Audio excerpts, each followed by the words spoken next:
Dr. Ray, my uncle was cheating on his wife for most of their marriage. He was a respectable man in the community, his church, and in our family.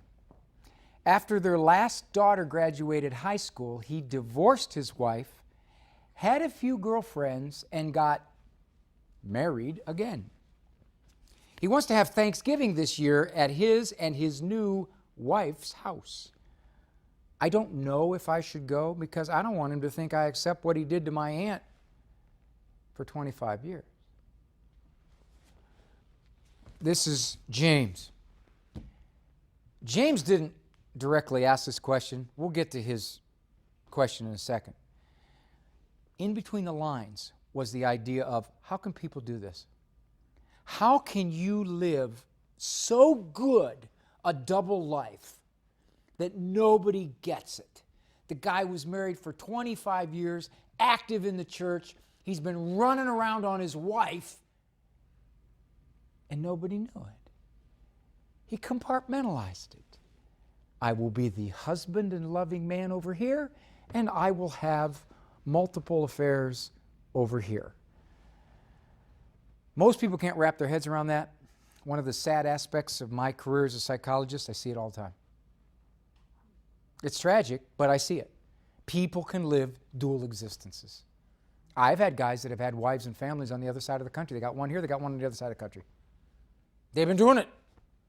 Or religious leaders, for example, who have been obviously very faithfully committed to the faith, and then you find out the stuff they were doing.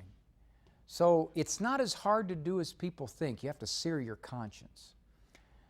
The immediate question was this: do I go? If it were me, no, there's no way I would go. Basically, what Uncle is saying is, look, forget about what I did.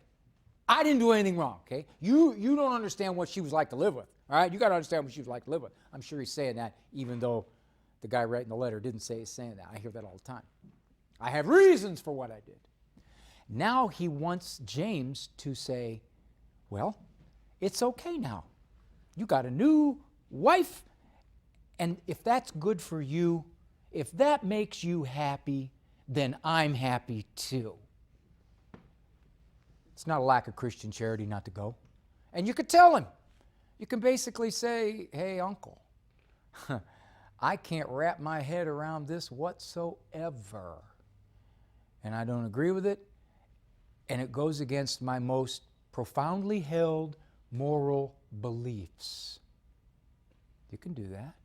I wouldn't have any problems with that. Now, will he ever see his uncle again? Probably not. Okay, the uncle's going to write him off. Or the new wife is really going to be upset because this is not her nephew. And all of a sudden she's marrying into this judgmental family. Now I see why you left your wife. If this is what your family's like, that's probably going to happen.